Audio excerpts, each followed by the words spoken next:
I'm Michael Edwards. I'm the music coordinator and technician for the music collection of Virginia City, Montana.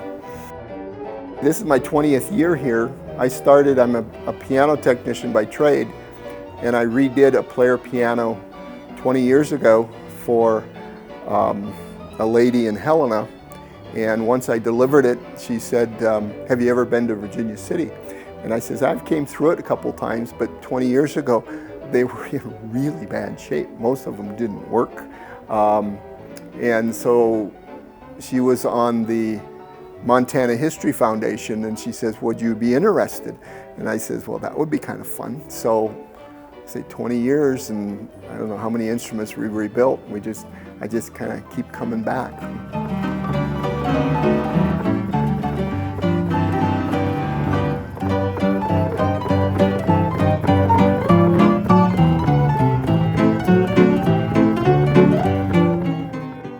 This is the music hall. It's basically in the entrance of Nevada City.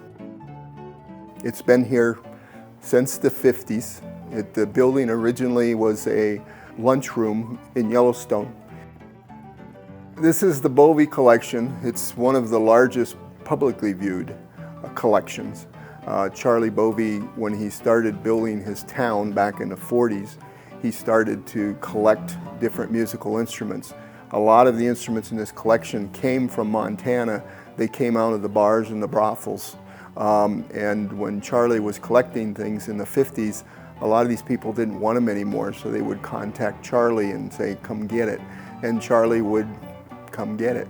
And then the band organs behind us, they came from New York City, but they're actually, they came from Europe. And he bought them back in the 50s and brought them in here. But it's one of the largest collections, still open to the public. Most of these collections are owned by private individuals, so the general public doesn't get to see them. And this collection's been here for 60 years. So there's a lot of people that remember when they were 5, 6 years old being brought in here by their grandparents. And now they're bringing their grandkids in. So it hasn't changed a lot.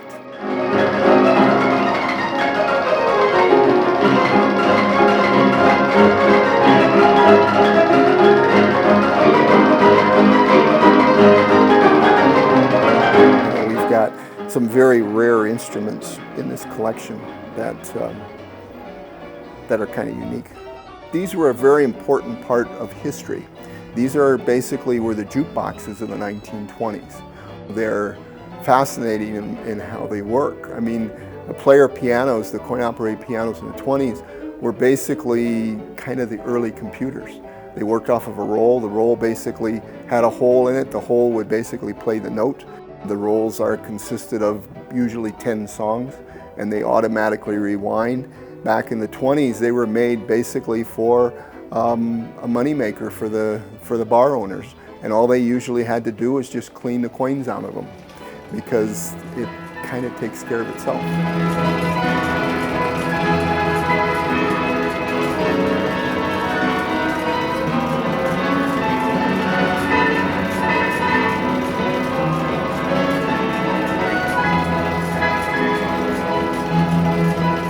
Most of the machines work off of quarters. A lot of kids bring their bags of quarters along with them. We have a penny press, so you can press a penny, but you can get change here. And so a lot of the instruments are coin operated. All of the coins that come out of the machines go back into the repair of the machines.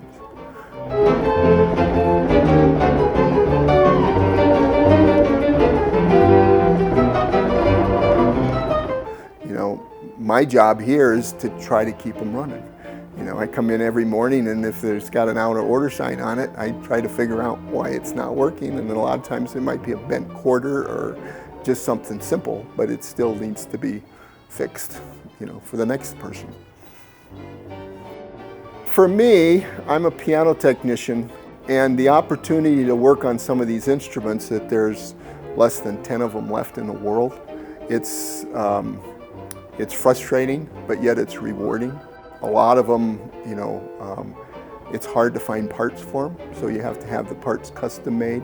But it's been fun, and it's there. You know, historically there's some very interesting instruments that, like I say, have a lot of ties here to Montana and to the collection, which makes it more interesting. You know, I've been doing this for 20 years. It's just the love of the instruments. I love history, love the town, love the people.